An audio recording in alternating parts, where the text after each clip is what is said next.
Hello friends, कैसे हैं आप लोग। मैं रितेश व्यास आज आप लोगों के लिए एक स्पेशल क्लास लेके आया हूँ। किसकी है ये? नाम से पता चल जाता है, ये परमाणु संरचना की स्पेशल क्लास है। परमाणु संरचना की एक क्लास मैंने पहले आपको यूट्यूब पे दी है। एकदम फ्री है, कोई दिक्कत वाली बात नहीं है। आप उसको देखिए, ज़्यादा से ज़्यादा सब्सक्राइब करिए। आपको पता है मेरा चैनल व्यास ट्यूटोरियल जोधपुर, इसको आपने जैसे ही मेरा वीडियो देखा पहले सब्सक्राइब करिए, बेल आइकन को दबाइए, ठीक है ना, ताकि मेरे सारे जो क्लासेस हैं उनकी नोटिफिकेशंस आपको मिलते रहें। क्योंकि अभी मैं रोज़ की 1 या 2 क्लासेस आपके लिए पेश कर रहा हूँ, ठीक है ना। और आप कमेंट बॉक्स में ये भी बता दीजिए कि कोई स्पेशल क्लास, कोई स्पेशल चैप्टर पहले करना है तो मैं पहले करा सकता हूँ। आप कमेंट बॉक्स में उसको मेंशन कर दीजिएगा। वैसे मैं पूरा सिलेबस करा रहा हूँ, आरपीएससी और यूपीएससी का सारे चैप्टर जो जनरल साइंस के होते हैं, ठीक है ना, वो मैं सारे यहाँ पे कराने वाला हूँ। मैं आपको बता दूँ मित्रों कि अनअकैडमी में मैंने साल भर तक काम किया है एज ए आरपीएससी एजुकेटर, ठीक है। तो मैंने वहाँ पर भी बहुत अच्छे लेक्चर्स बनाए हैं। अब मैं अपना खुद का एक चैनल लेके आया हूँ, वो है व्यास ट्यूटोरियल जोधपुर, और आप इसको सब्सक्राइब जरूर करिएगा, ठीक है। तो व्यास ट्यूटोरियल नाम से पता चल गया, ये स्पेलिंग है, जोधपुर लगा दीजिएगा, ठीक है। वैसे व्यास ट्यूटोरियल लिखते ही आ जाएगा, आरपीएससी व्यास ट्यूटोरियल जोधपुर, तो आपको मिल जाएगा ये, ठीक है। तो मित्रों, आज की क्लास में हम परमाणु संरचना के कुछ पॉइंट कर रहे हैं। आज की इस क्लास के अंदर हम परमाणु संरचना को पूरा कर लेंगे। 2 क्लासेज में परमाणु संरचना हम पूरी कर रहे हैं। एक क्लास मैंने अभी डाली है, उसके बाद ये दूसरी क्लास है, इसमें पूरा हो जाएगा। और छोटी छोटी क्लासेस बना के डाला हूँ ताकि कि आपको ज़्यादा समय तक मोबाइल या लैपटॉप के सामने नहीं बैठना पड़े, क्योंकि आफ्टर ऑल हमें हमारा ध्यान भी रखना है, क्योंकि इनके निकलने वाली वेव्स जो होती हैं वो ज़्यादा देर हम नहीं कर सकते, इसलिए हमने इसको बहुत ही छोटे छोटे पार्ट्स में बनाया हुआ है, ठीक है ना। तो आज हम स्टार्ट कर रहे हैं आरपीएससी का परमाणु संरचना का दूसरा पार्ट, ठीक है। तो आप यहाँ देखिए, दूसरे पार्ट में हम आज जो डिस्कस करेंगे उसके अंदर आप देख लीजिएगा, एक तो है परमाणु संरचना, जिसमें ब्लैक कलर काम आएगा, परमाणु संख्या, परमाणविक प्रतीक, परमाणु में इलेक्ट्रॉन का विसरण, इसके अलावा कुछ नियम है, आफबाउ का नियम, पाउली का नियम, हुंड का नियम, ठीक है। इसके अलावा संयोजी इलेक्ट्रॉन्स क्या होते हैं, समस्थानिक क्या होते हैं, समभारिक क्या होते हैं, आइसोटोप आइसोबार क्या होते हैं, और सम न्यूट्रॉनिक क्या होते हैं, और सम इलेक्ट्रिक क्या होते हैं, या सम इलेक्ट्रॉनिक क्या होते हैं। तो ये सारे पॉइंट हम आज की क्लास में करने वाले हैं, ठीक है। तो हम स्टार्ट करते हैं आज की क्लास, जिसके अंदर आप देखिए पहला पॉइंट है परमाणु संख्या। परमाणु संख्या मित्रों सभी को पता है। जब हम बात करते हैं किसकी, एक मिनट थोड़ा सा ले लेता हूँ। जब हम बात करते हैं किसी भी एटम की, ठीक है, तो हर एटम का एक केंद्रक होता है।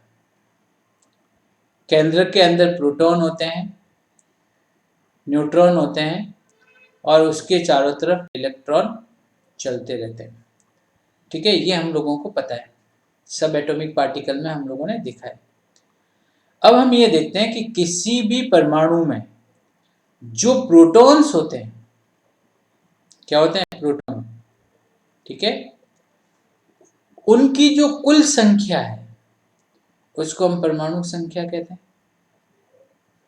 क्या कहते हैं, प्रोटॉनों की कुल संख्या परमाणु संख्या होती है। पर यहाँ ब्रैकेट में मैंने क्या लिखा है, या इलेक्ट्रॉन।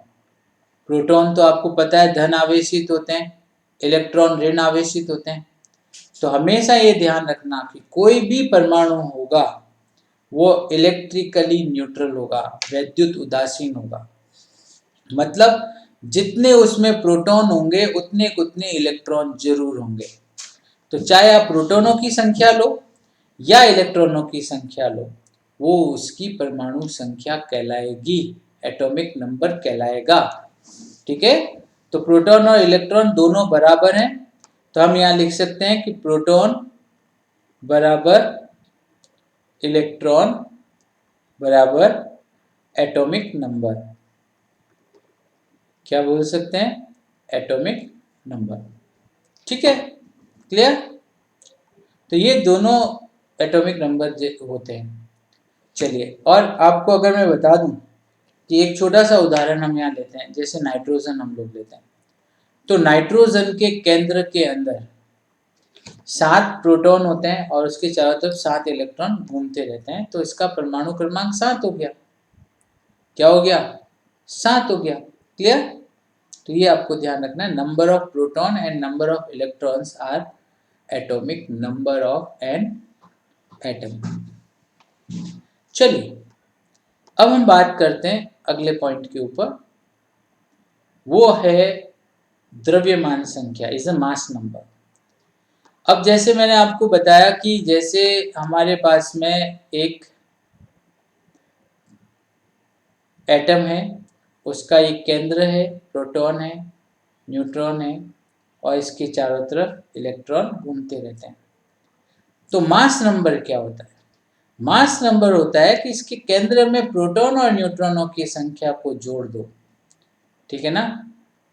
प्रोटॉन प्लस न्यूट्रॉन बराबर मास नंबर या एटॉमिक मास। ठीक है, अब परमाणु संख्या जो है वो क्या है? प्रोटॉनों की संख्या, ये है न्यूट्रॉनों की संख्या, दोनों मिलकर क्या बन गया? द्रव्यमान संख्या। मतलब प्रोटॉन और न्यूट्रॉनों की जो संख्या होगी उसी को हम लोग, उनके जोड़ को, योग को हम लोग द्रव्यमान संख्या कहते हैं। ठीक है ना? क्लियर है? चलिए, अगला पॉइंट हम जो ले रहे हैं वो आप देखिएगा। ये छोटी छोटी चीजें हैं, इनको ध्यान रखिएगा विशेष तौर पे। बिल्कुल क्लियर आ रहा है ना आपके स्क्रीन के ऊपर? ठीक है, तो अब अगला पॉइंट इसमें हम लोग जो ले रहे हैं वो है परमाणविक प्रतीक का निरूपण, the atomic symbol of an element. अब आपको पता है कि जैसे हमको पता है कि कार्बन है, तो इसको हम C से प्रदर्शित करते हैं। इसमें जो परमाणु संख्या होगी वो हमेशा नीचे, एटॉमिक नंबर यहाँ आएगा। ठीक है, और इसका जो मास नंबर है वो यहाँ आएगा, परमाणु संख्या यहाँ पे, और द्रव्यमान मास नंबर यहाँ ऊपर आएगा। ये चीज आपको ध्यान रखनी है, हमेशा ये आपको ध्यान रखना है। ठीक है, चाहे कोई भी एलिमेंट हो, कोई भी तत्व हो, उसके अंदर या नीचे हमेशा हम परमाणु संख्या को लिखेंगे और या ऊपर हम लोग हमेशा द्रव्यमान संख्या को लिखेंगे। क्लियर है? चलिए, अगला पॉइंट आता है कि परमाणु में इलेक्ट्रॉनों का विसरण। जो परमाणु होते हैं उनमें हम इलेक्ट्रॉनों को कैसे भरते हैं? भरने का कोई नियम, कायदा, कानून तो होना चाहिए या नहीं होना चाहिए? तो हम उसी को देखते हैं कि हम जब भी किसी भी परमाणु में इलेक्ट्रॉनों को भरेंगे तो उसको हम इलेक्ट्रॉनिक विन्यास कहेंगे।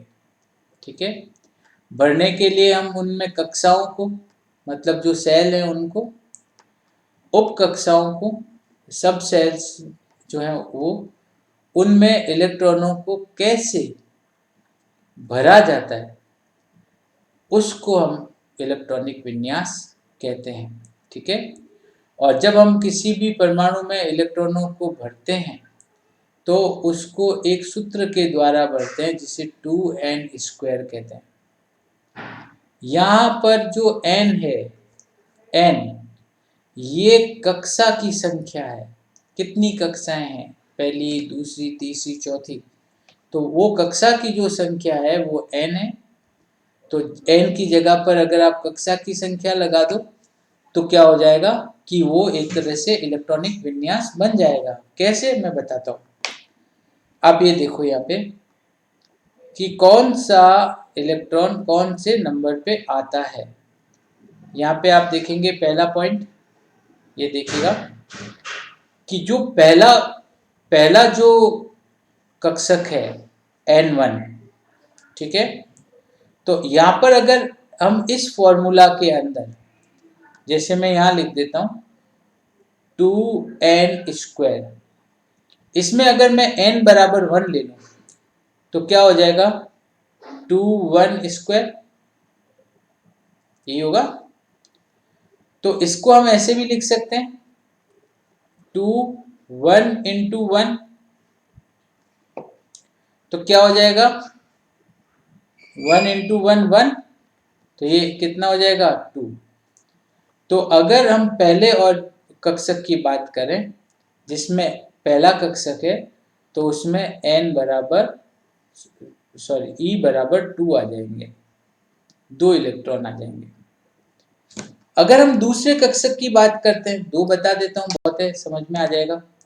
दूसरे की बात करते हैं तो वो 2n² है, यहाँ पे हम 2, यहाँ पे 2, इसका स्क्वायर ले लेंगे यहाँ पे, तो क्या हो जाएगा 2 2 × 2, तो कितना हो गया 4, तो ये कितना हो गया 4 2 8, तो दूसरे के अंदर 8 इलेक्ट्रॉन्स आ जाएंगे, ठीक है। तीसरे के अंदर 18, चौथे के अंदर 32, तो ऐसे इसके अंदर इलेक्ट्रॉन्स आएंगे। एक और इम्पोर्टेंट चीज यहाँ पे आपको ध्यान रखनी है, जो जनरली बार बार बताई जाती है, कि कोई भी परमाणु अगर आप ले लेते हो, ठीक है, वो तभी स्थायी होगा जब उसके बाह्य कक्षा के अंदर, आउटर मोस्ट ऑर्बिट के अंदर, ठीक है, 8 इलेक्ट्रॉन हो, ठीक है। 8 से ज्यादा कम नहीं होते, कम होंगे ज्यादा होंगे तो वो अस्थायी हो जाएगा। क्या हो जाएगा अस्थायी होगा, 8 से ज्यादा नहीं रह सकते उसके अंदर, ठीक है, ये आपको याद रखना पड़ेगा, ठीक है। और दूसरा, अगर हम ये देखें कि अगर किसी के बाह्यतम कक्ष में अगर 1 इलेक्ट्रॉन है, 2 इलेक्ट्रॉन है, 2 इलेक्ट्रॉन है, ठीक है, तो 1 या 2 इलेक्ट्रॉन है, तो उससे पहले वाले कक्षक में हमेशा 8 इलेक्ट्रॉन होंगे, ठीक है। अगर किसी के बाह्य कक्षा में 2 इलेक्ट्रॉन है, 1 या 2 इलेक्ट्रॉन है, ठीक है, तो उससे पहले वाली जो कक्षा होगी उसमें 8 से अधिक इलेक्ट्रॉन नहीं होंगे। 8 इलेक्ट्रॉन होते ही वो एक स्टेबल फॉर्म में आ जाता है, ठीक है। चलिए अगला पॉइंट, कक्षकों में इलेक्ट्रॉन भरने का नियम। इलेक्ट्रॉन भरने का कुछ नियम होता है और इसके ऊपर क्वेश्चन बनता ही बनता है, इनके ऊपर क्वेश्चन बनता ही बनता है कि कक्षकों में इलेक्ट्रॉनों को कैसे भरा जाता है। तो इसका पहला नियम है ऑफबाउ नियम या ऑफबाउज नियम।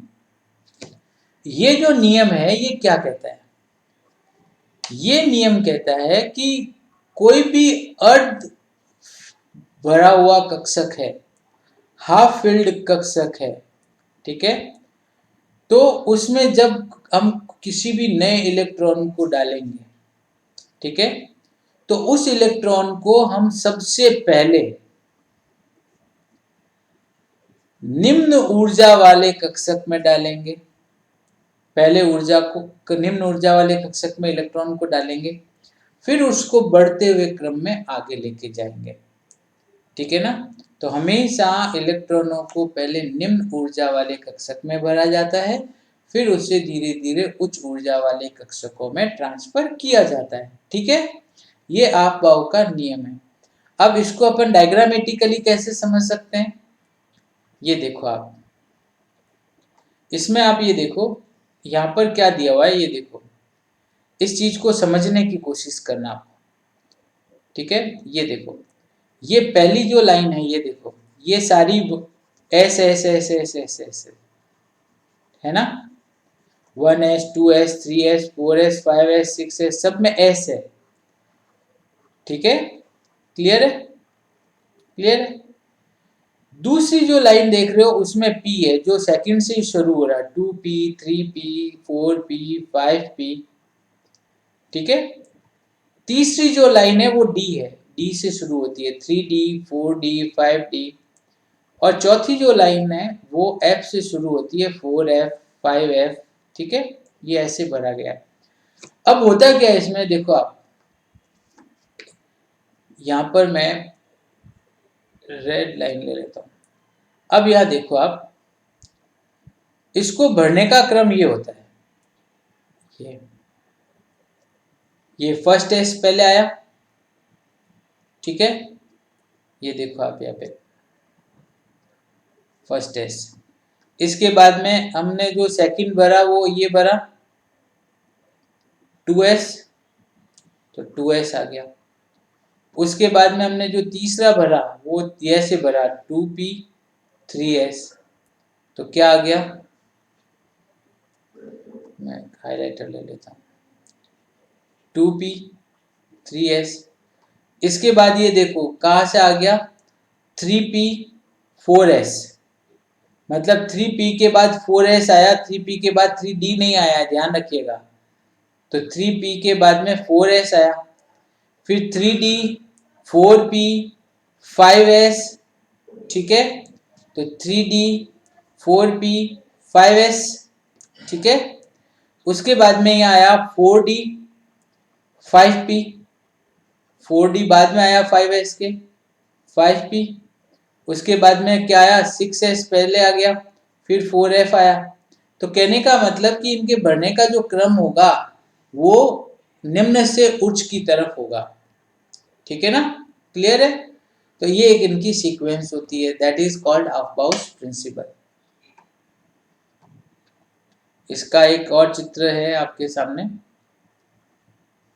अब ये देखो यहाँ पे, इसके अंदर देखो हो क्या रहा है, ये फर्स्ट एस है, यहाँ से 2s में गया, 2s से 2p में गया, 2p से 3s में गया, 3s से 3p में गया, 3p से ये 4s में गया, 4s से ये 3d में गया, 3d से ये 4p में गया, 4p से 5s में गया, 5s से 4d में गया, यहाँ से 5p में गया। मतलब कि यहाँ पर निम्न से ऊर्जा उच्च ऊर्जा स्तर की तरफ इसका बढ़ने का क्रम बनता है। इसी को अफबाउस प्रिंसिपल कहते हैं हम लोग, ठीक है। चलिए, दूसरा आता है पाउली का अपवर्जन का नियम। पाउली का अपवर्जन का नियम क्या कहता है, वो एक कहता है कि एक परमाणु में, एक कोई परमाणु है उसमें दो इलेक्ट्रॉनों की जो चारों क्वांटम संख्याएं हैं, ठीक है ना, चारों क्वांटम संख्याएं हैं, कभी भी समान नहीं हो सकती। जैसे एक परमाणु के अंदर n1 है, l0 है, m0 है और s प्लस हाफ है, तो किसी दूसरे में ये कॉम्बिनेशन नहीं होगा, ठीक है ना। तो इसलिए क्या होता है कि एक परमाणु में दो इलेक्ट्रॉनों की सभी चारों क्वांटम संख्याएं कभी भी समान नहीं होगी। एक इलेक्ट्रॉन में अगर क्वांटम संख्या ये है तो दूसरे में चारों क्वांटम संख्याएं समान नहीं हो सकती, ठीक है। इसको हम पाउली का अपवर्जन का नियम कहते हैं, ठीक है। अब आपको पता है कि ये देखो, यहाँ पर आप देख रहे हो एस जो है ये एक पहला कक्षक है, ठीक है ना, जिसको हम फर्स्ट एस भी बोल सकते हैं। इनमें क्या होता है, दो इलेक्ट्रॉनों को नहीं रख सकते, एक जैसे दो इलेक्ट्रॉनों को नहीं रख सकते, एक ही चक्रण के दो इलेक्ट्रॉनों को नहीं रख सकते, ठीक है। अगर हमने पहला इलेक्ट्रॉन ऐसा रखा है तो दूसरा इलेक्ट्रॉन ऐसा होगा, प्रति चक्रण वाला होगा, ठीक है ना। तो इसमें कभी भी एक दिशा वाले इलेक्ट्रॉन्स नहीं भरे जा सकते, ठीक है, क्लियर है। और एक कक्षक में दो इलेक्ट्रॉन प्रति चक्रण वाले हो सकते हैं, एक कक्षक में दो इलेक्ट्रॉन होते हैं जो प्रति चक्रण वाले होंगे, एक ऊपर की तरफ एक नीचे की तरफ। ठीक है, चलिए इसके बाद में आता है हुंड का नियम, जिसको हम हुंड का अधिक बहुलता का नियम कहते हैं। हुंड भाई साहब ने ये बोला कि भाई आपको पता है कि 5 उपकक्षक होते हैं एस पी डी एफ, ठीक है, उसमें से पी डी और एफ ये जो कक्षक है, ठीक है, क्योंकि एस में तो क्या होता है एक ही कक्षक है। कैसे, मैं बताता हूं। देखो एस वाला जो है उसमें तो क्या होता है कि यही होता है एक ही, पर पी के अंदर क्या होते हैं 3 होते हैं।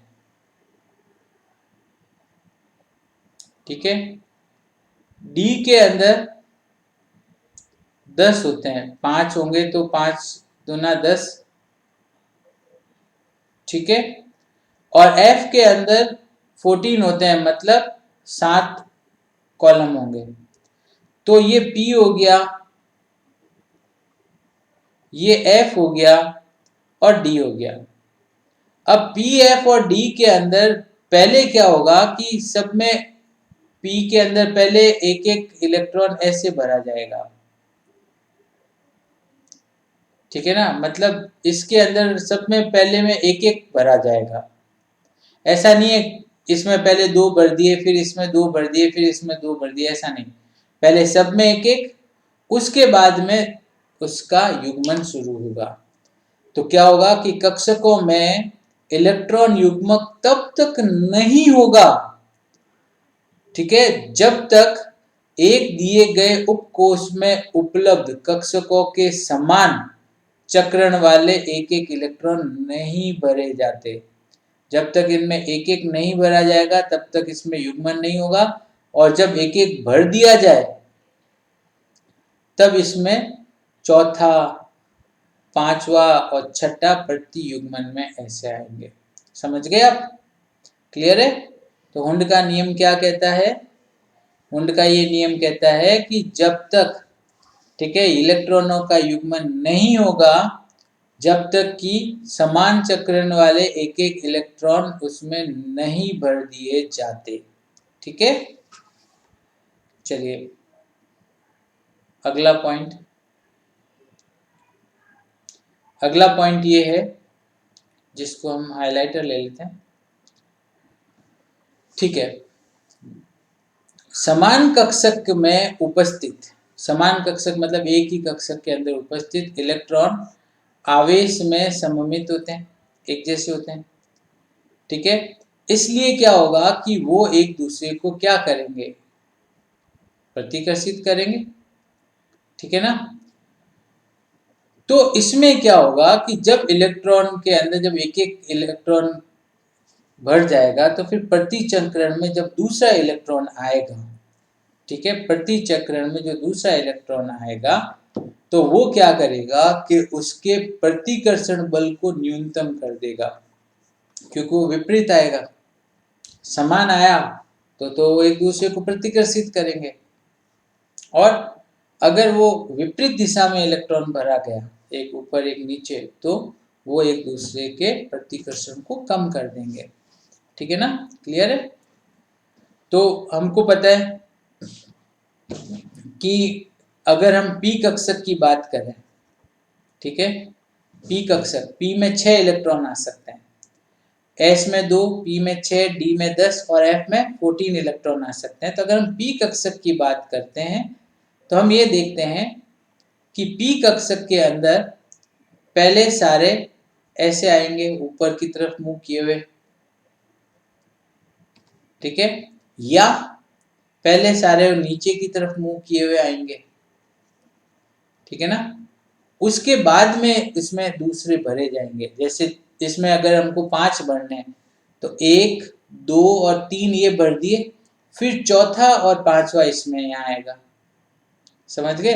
तो 2 तो डबल हो जाएंगे और 1 सिंगल रह जाएगा। 6 भरने हैं तो 1, 2, 3, फिर चौथा यहाँ, पांचवा यहाँ, छठा यहाँ। समझ गए? तो ये वाली चीज ऐसे भरे जाते हैं इनके कक्षक। यही हुंड का बहुलता का नियम है। चलिए अब आता है नेक्स्ट पॉइंट, संयोजी इलेक्ट्रॉन। संयोजी इलेक्ट्रॉन तो सिंपल है कि किसी भी परमाणु के अंदर अगर आप ले लो, कोई भी परमाणु ले लो, उसका जो सबसे बाह्यतम कोश है, ठीक है, जैसे सोडियम की बात करते हैं तो सोडियम का एटॉमिक नंबर है 11, ठीक है, तो ये 281 हो गया, तो इसका ये बाह्यतम कक्षा हो गई। बाह्यतम कक्षा में जो इलेक्ट्रॉन होंगे, ठीक है, उन्हीं को हम संयोजी इलेक्ट्रॉन कहते हैं।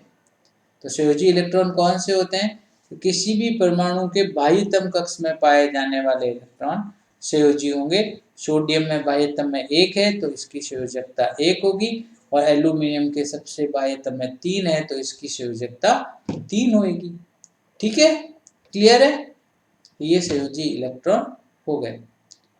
इसके बाद में जो आता है संयोजी इलेक्ट्रॉनों के बारे में, वो ये आता है कि जो भी संयोजी इलेक्ट्रॉन होते हैं ये सबसे बाह्यतम कोश में होते हैं। कहाँ होते हैं? सबसे बाह्यतम कोश में होते हैं। होते हैं कि नहीं होते? और मैंने आपको क्या बताया था कि जो सबसे बाह्यतम कोश में इलेक्ट्रॉन होंगे उसकी ऊर्जा सबसे ज्यादा होगी, तो उनकी जो ऊर्जा होगी वह अन्य इलेक्ट्रॉनों की अपेक्षा अधिक होगी। ठीक है, किसी तत्व के परमाणु में संयोजी इलेक्ट्रॉन द्वारा उस तत्व में संयोजकता निर्धारित होती है। अगर किसके बाहर में अगर एक संयोजी है, जैसे सोडियम के बाहर में एक संयोजी इलेक्ट्रॉन है तो उसकी संयोजकता +1 होगी। ठीक है, वैसे यहाँ पर जो दूसरा हमने एग्जाम्पल लिया था जिसके अंदर हमने एल्यूमिनियम लिया था, तो एल्यूमिनियम के बाह्यतम में कितने हैं? 3 है, तो इसकी संयोजकता कितनी हो गई? 3 हो गई, +3 हो गई। ठीक है, तो ये वाली चीज है, बाह्यतम में कितने इलेक्ट्रॉन है वो उनकी संयोजकता तय करते हैं।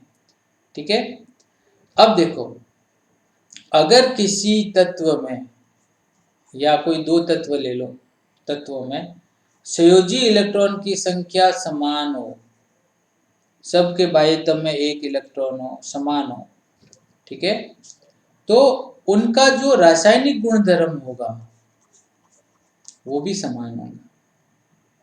ठीक है, क्लियर है? कोई कंफ्यूजन नहीं? तो किसी भी तत्व में संयोजी इलेक्ट्रॉन अगर जो है समान है तो वो सारे तत्व एक ही ग्रुप में आएंगे, आवर्त सारणी में भी। ठीक है, और किसी तत्व के संयोजी इलेक्ट्रॉनों की संख्या आवर्त सारणी में तत्व के वर्ग संख्या के बराबर होती है। ठीक है, कौन से वर्ग में वो है उसके बराबर उसके इलेक्ट्रॉनों के संयोजी की संख्या होती है। ठीक है, क्लियर? चलिए, अगला पॉइंट हमारे पास आता है समस्थानिक, इज ए आइसोटोप। आइसोटोप क्या होते हैं? ठीक है, उसके बारे में हम ये देखते हैं कि ऐसे परमाणु, ध्यान दीजिएगा, इस बहुत इंपॉर्टेंट टॉपिक है, बहुत इंपॉर्टेंट टॉपिक है। ऐसे परमाणु जिनकी परमाणु संख्या समान हो। ठीक है ना, मैं 2-3 उदाहरण लेके आया हूं इसके, जिनकी परमाणु संख्या समान हो, एटॉमिक नंबर जो है वो समान हो। जैसे हम हाइड्रोजन ले लें, ठीक है, तो उसकी परमाणु संख्या 1 ही होती है, परंतु उनकी द्रव्यमान संख्या भिन्न भिन्न हो, जिनका मास नंबर अलग अलग हो, उनको हम समस्थानिक कहते हैं। समस्थानिक में मास नंबर अलग अलग होते हैं और परमाणु संख्या समान होती है। और आप लोगों को मैंने बता दिया, परमाणु संख्या तो नंबर ऑफ प्रोटॉन या नंबर ऑफ इलेक्ट्रॉन होता है, ये होता है, पर द्रव्यमान जो संख्या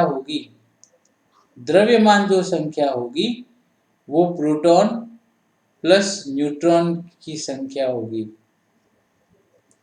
ठीक है ना, उन दोनों को जोड़कर होगी। तो कहने का मतलब कि ये तो जो द्रव्यमान संख्या ये अलग हो और ये बराबर हो, ठीक है, तो उनको हम समस्थानिक कहते हैं। ठीक है, इनके कुछ उदाहरण मैं लेके आया हूँ, आप देखिएगा। एक जैसे हम हाइड्रोजन का एक कॉमन उदाहरण ले लेते हैं, इस चीज को समझने की कोशिश करिएगा। इसको ज्यादा इतना डरने वाली बात नहीं, कुछ नहीं है, नॉर्मल चीज है।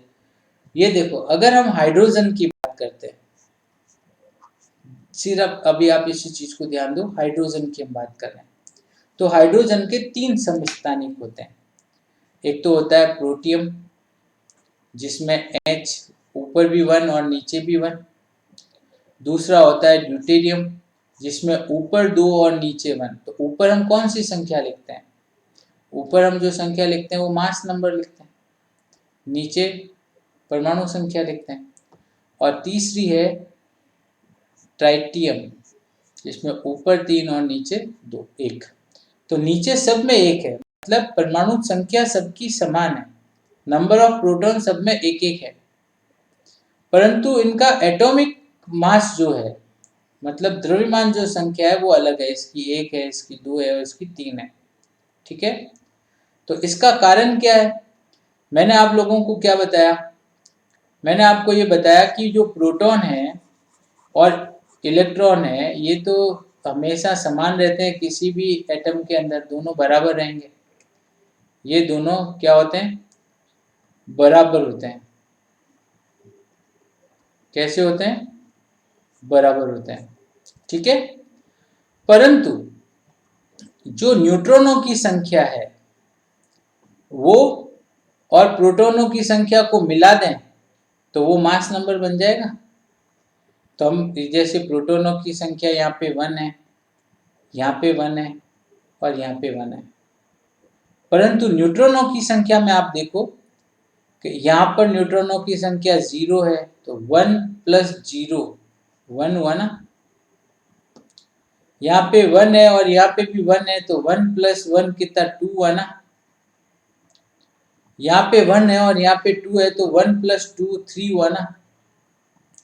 तो इनके मास नंबर 1 2 और 3 हो गए।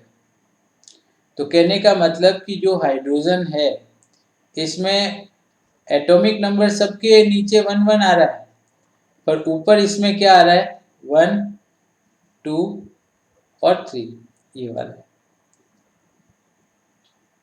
तो डिफरेंस किस में आया? नंबर ऑफ न्यूट्रॉन्स में। ठीक है, तो ऐसे परमाणु जिनका परमाणु संख्या समान हो परंतु उनकी द्रव्यमान संख्या भिन्न भिन्न हो, उन्हें हम समस्थानिक कहते हैं। और हाइड्रोजन के 3 समस्थानिक हैं। ठीक है, चलिए अगला पॉइंट हम लोग ले रहे हैं, वो ले रहे हैं इसका ऑक्सीजन का।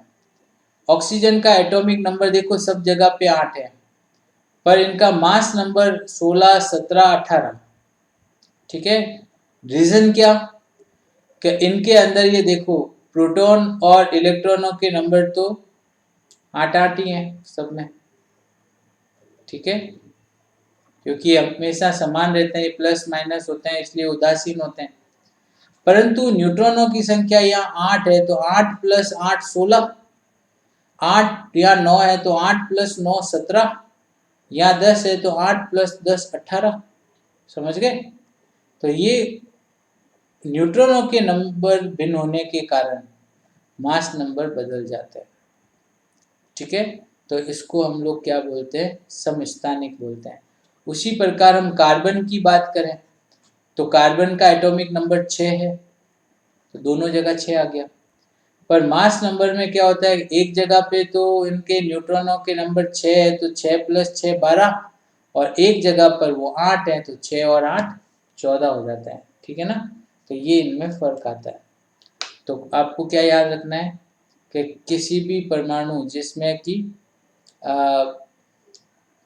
परमाणु संख्या समान हो परंतु उनकी द्रव्यमान संख्या भिन्न भिन्न हो, उन्हें हम समस्थानिक कहते हैं। और 3 उदाहरण मैंने आपको यहाँ दे दिए, हाइड्रोजन, ऑक्सीजन और कार्बन।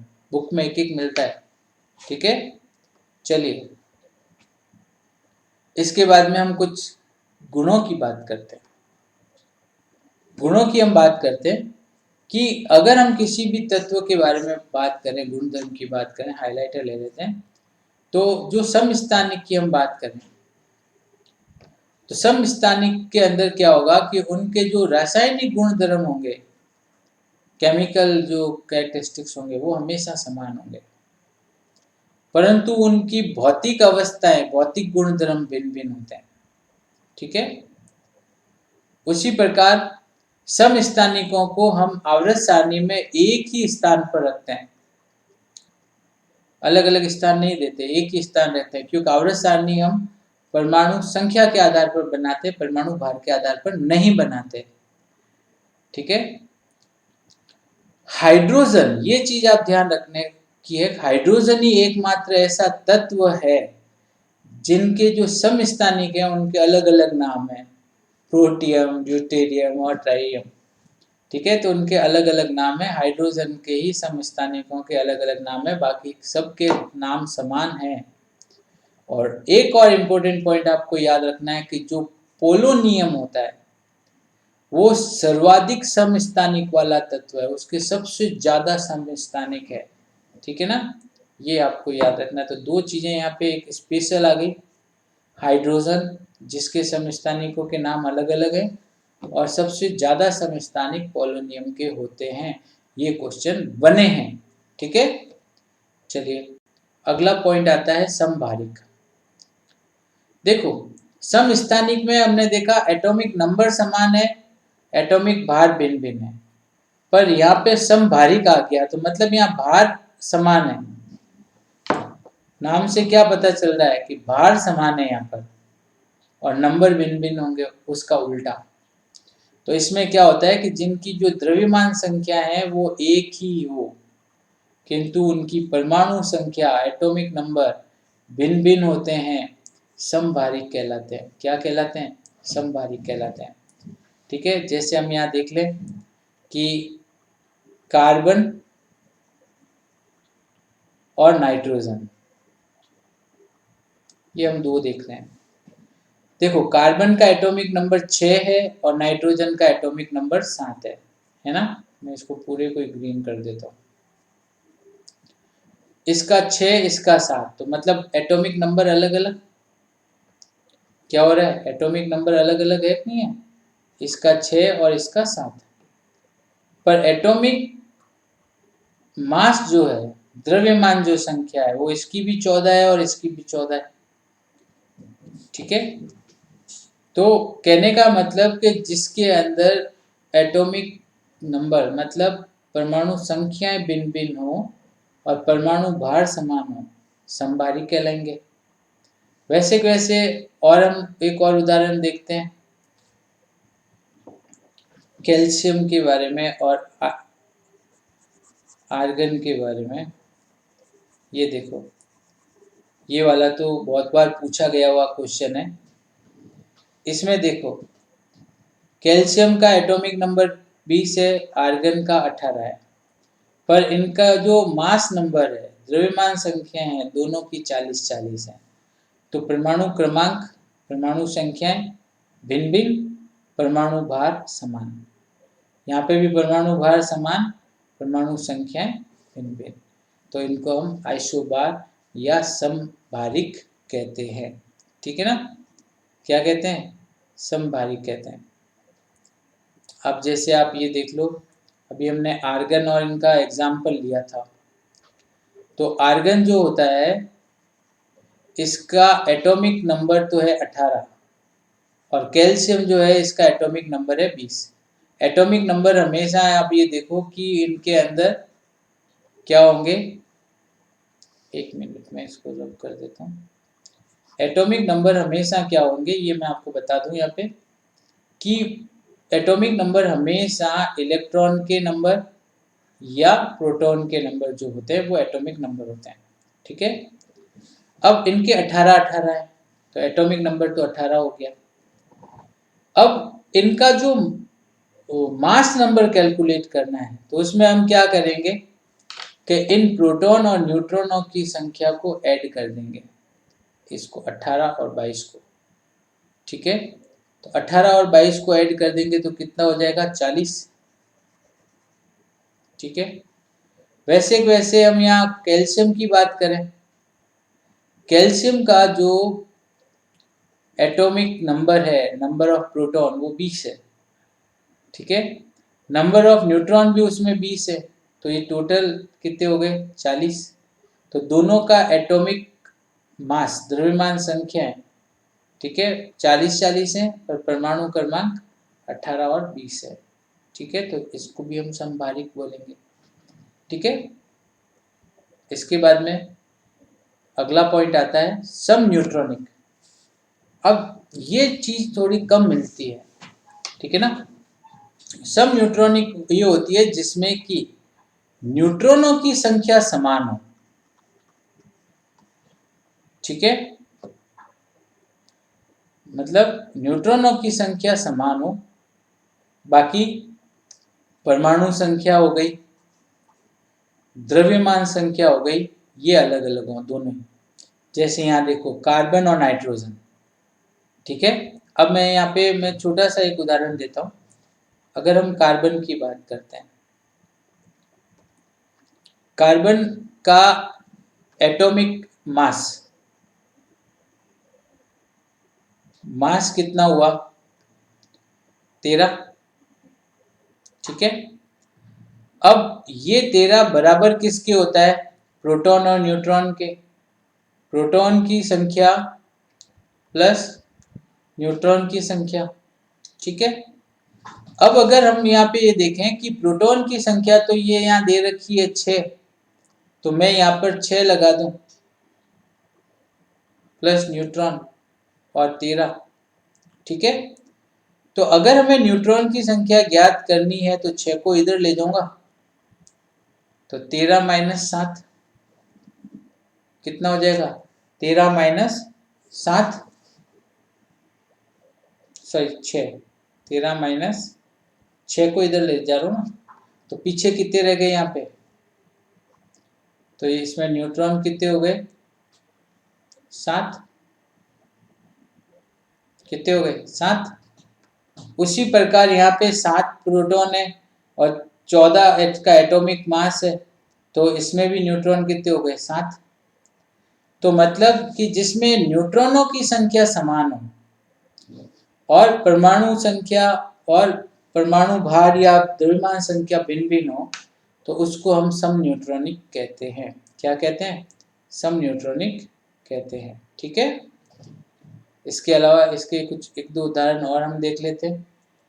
जैसे ये वही एग्जाम्पल इन्होंने यहाँ पे लिया हुआ है, अपन उस चीज़ को यहाँ पे देखते हैं। एक बार थोड़ा सा हाइलाइटर ले लेते हैं। जैसे कार्बन है ये, ठीक है, तो कार्बन में अगर हम न्यूट्रॉन देखें तो वो क्या होगा? 13 माइनस 6, तो 7 हो गए। उसी प्रकार अगर इसमें देखें न्यूट्रॉनों की संख्या, तो 14 माइनस 7, तो 7 सेम है।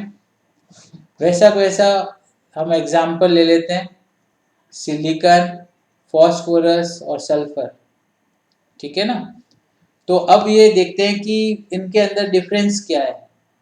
डिफरेंसेस ये आते हैं कि अगर हम 30 में से 14 को माइनस करें, ठीक है ना, इसमें से इसको माइनस करें तो ये कितना आ जाएगा? 16 नंबर ऑफ न्यूट्रॉन। 31 में से 15 को माइनस करें तो कितना आ जाएगा? 16। और 32 में से 16 को माइनस करें तो कितना आ जाएगा? 16। ये माइनस करना है इनको।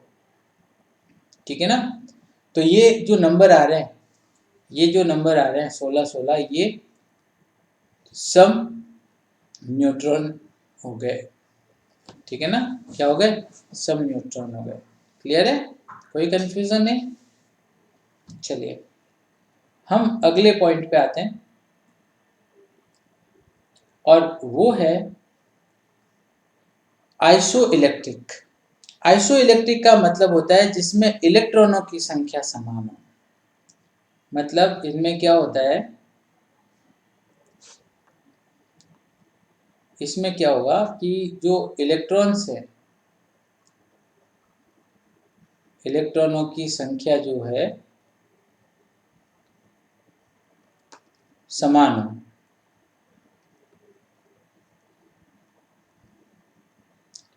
इसको हम सम इलेक्ट्रॉनिक,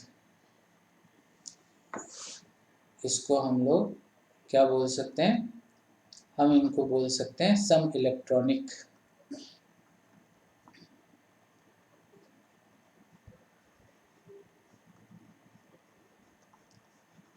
इलेक्ट्रॉनिक, ठीक है ना। अब कैसे समान होंगी, ये भी एक बड़ा क्वेश्चन है। तो इसको देखने के लिए मैं आपको यह बता दूं कि देखो Cl क्लोरीन जो है इसका एटॉमिक नंबर कितना होता है 70। अगर इसके ऊपर एक ऋण आवेश आ गया मतलब इसने एक इलेक्ट्रॉन ग्रहण किया है प्लस 1 इलेक्ट्रॉन, तो ये कितना हो जाएगा 18 हो जाएगा, 17 और 1 18। आर्गन का तो 18 ही होता है। वैसे पोटेशियम जो है इसका 19 होता है। कितना होता है 19 होता है, तो एक इलेक्ट्रॉन त्यागेगा, तो ये कितना हो जाएगा 18। कैल्शियम जो होता है इसका एटॉमिक नंबर होता है 20, तो ये क्या करेगा 2 इलेक्ट्रॉन त्यागेगा, तो ये कितना हो जाएगा 18।